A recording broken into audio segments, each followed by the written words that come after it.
نئے تعلیمی سال کا آغاز ہو چکا ہے۔ اسکولوں کے دروازے پھر سے کھل گئے ہیں۔ بچوں کے چہروں پر نئی امیدیں، نئی کتابوں کی خوشبو اور نئے خوابوں کی روشنی ہے۔ لیکن ان خوابوں کے ساتھ ایک سوال بھی ہر گھر کے دروازے پر دستک دے رہا ہے۔ بھٹکل جیسے تعلیمی اور سماجی اعتبار سے اہم شہر میں بھی یہی منظر دیکھنے کو مل رہا ہے۔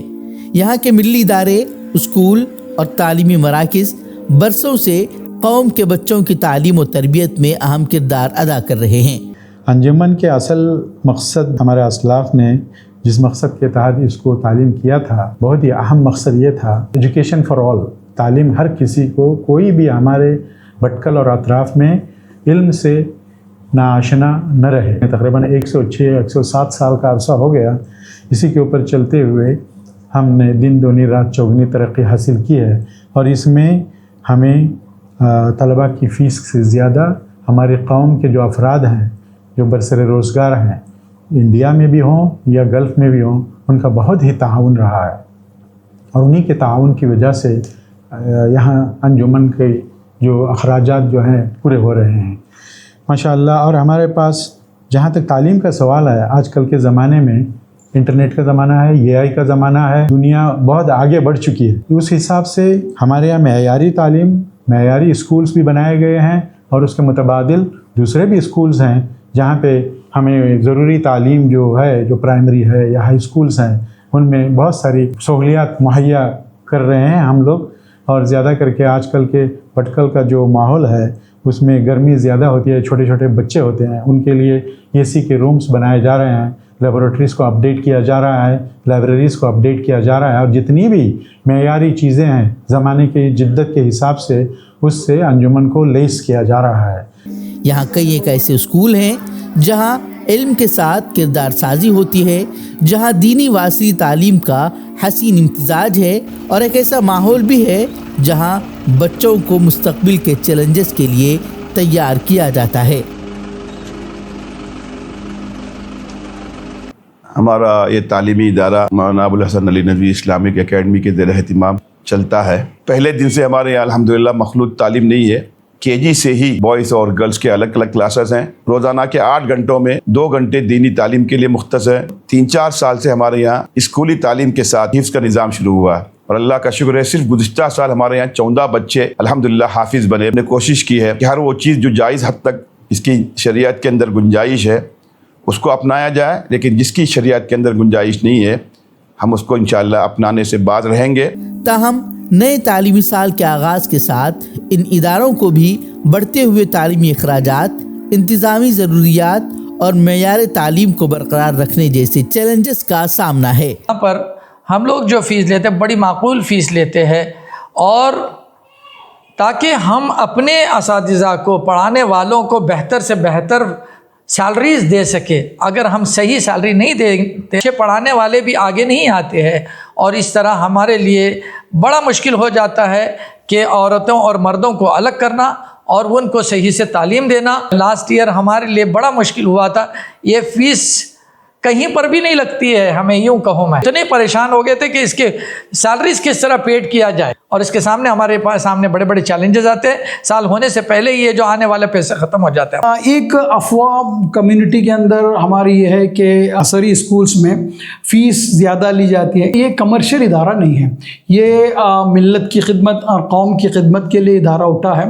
البتہ لازم سی بات ہے، بغیر فیس کے تو کوئی کام نہیں ہو پاتا، اس کے لیے ضروری ہے کہ فیس لی جائے، اور میں سمجھتا ہوں کہ بہت ہی مناسب فیس ہمارے لیے یہاں لی جاتی ہے، اور جو لوگ فیس کو دے نہیں پاتے ان کے لیے بھی کچھ آپشنس ہیں، لیکن اکثریت سے ہم فیس وصول کرتے ہیں۔ اس فیس سے حاصل ہونے والی آمدنی صرف اساتذہ کی سیلری اور پھر ڈے ٹو ڈے جو ایکسپنسز ہوتے ہیں اسی کے لیے ہم استعمال کرتے ہیں۔ ہمارے یہاں پہلے دن سے اس کی فکر تھی کہ ہمارے اس تعلیمی نظام میں کم سے کم فیس کے ساتھ اعلیٰ سے اعلیٰ تعلیم دی جائے۔ الحمدللہ ہمارے یہاں آج بھی اللہ کا شکر ہے سب سے پہلے درجے کی فیس نرسری کلن گارڈن کی 11,000 روپے ہے، اور بڑی سے بڑی فیس جو 10ویں کی ہے 19,000 سمتنگ ہے، اور ان 16 سالوں کے اندر ہمارے یہاں کبھی 1,000 روپے سے زیادہ فیس کا اضافہ نہیں ہوا۔ کسی سال اضافہ ہوا ہی نہیں، یا کسی سال ہوا تو 500، زیادہ سے زیادہ ہمارے یہاں کسی سال میکزیمم جو اضافہ ہوا ایک سال میں 1,000 روپے کا اضافہ ہوا۔ دوسری جانب والدین بھی اس امید کے ساتھ اپنے بچوں کو ان اداروں میں داخل کرا رہے ہیں کہ انہیں معیاری تعلیم، بہتر تربیت اور روشن مستقبل کی ضمانت مل سکے۔ ایک حقیقت یہ ہے کہ تعلیم آج بھی ہر بچے کا بنیادی حق ہے، مگر یہ بتدریج ایک مہنگی ضرورت بنتی جا رہی ہے، کیونکہ اسکول صرف تعلیم گاہ نہیں بلکہ شخصیت سازی کا مرکز ہوتے ہیں۔ یہیں سے قوم کے معمار تیار ہوتے ہیں اور یہیں سے مستقبل کی سمت متعین ہوتی ہے۔ مگر جب نئے تعلیمی سال کے آغاز پر داخلہ فیس، ٹیوشن فیس، کتابوں کی رقم، یونیفارم اور دیگر اخراجات کی طویل فہرست والدین کے ہاتھ میں آتی ہے تو خوشی کے ساتھ تشویش بھی جنم لیتی ہے، کیونکہ ایک متوسط آمدنی والا سوچتا ہے کہ بچوں کے خواب پورے کرے یا گھر کے دوسرے اخراجات سنبھالے۔ ایسے میں بعض لوگ یہ سوال اٹھاتے ہیں کہ جب سرکاری اسکولوں میں مفت تعلیم دستیاب ہے تو پھر نجی اسکولوں کا رخ کیوں کیا جاتا ہے؟ یہ سوال اپنی جگہ اہم ہے، لیکن اس سے بھی اہم سوال یہ ہے کہ کیا ہر والدین اپنے بچے کے لیے اسکول کی صرف ایک نشست تلاش کر رہے ہیں یا ایک بہتر مستقبل بھی ان کے پیش نظر ہے؟ سچی بات یہ ہے کہ ایک ایسا اسکول جہاں تعلیم کے ساتھ تربیت ہو، جہاں کردار سازی ہو، جہاں نظم و ضبط ہو، جہاں اساتذہ کی توجہ ہو، جہاں خوابوں کو سمت ملے، یقیناً یہ چیزیں ہر والدین کی پہلی ترجیح ہوتی ہیں۔ سوال یہ بھی ہے کہ کیا معیاری تعلیم صرف ان بچوں کا حق ہے جن کے والدین بھاری فیس ادا کر سکتے ہیں؟ کیا اچھا تعلیمی ماحول صرف معاشی طور پر مضبوط طبقے کے لیے مخصوص ہونا چاہیے؟ اور کیا ہمارے سرکاری تعلیمی ادارے اس معیار تک پہنچ چکے ہیں کہ والدین بلا جھجک اپنے بچوں کو وہاں داخل کرا سکیں؟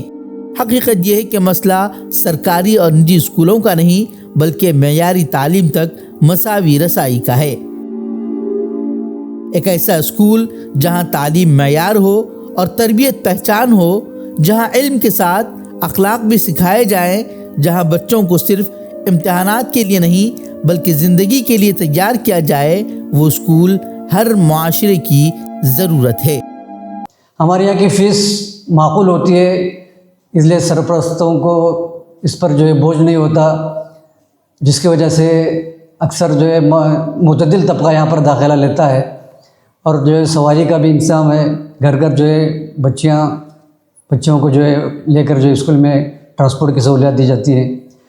طالبات تقریباً 500 ہے، اور یہ خالص بچوں کا اسکول ہے، اس کی وجہ سے جو ہے سرپرست یہاں پر زیادہ توجہ دیتے ہیں۔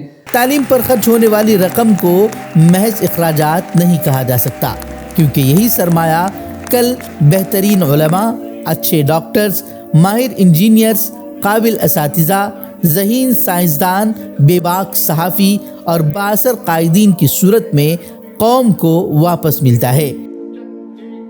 نئے تعلیمی سال کے اس موقع پر ضرورت اس بات کی ہے کہ تعلیمی معیار اور تعلیمی اخراجات کے درمیان ایک متوازن راستہ تلاش کیا جائے، تاکہ کوئی بچہ محض مالی مجبوری کی وجہ سے اپنے خوابوں سے محروم نہ ہو، کیونکہ جب تعلیم آسان، معیاری اور قابل رسائی ہوگی تو صرف ایک فرد نہیں بلکہ پوری قوم ترقی کرے گی۔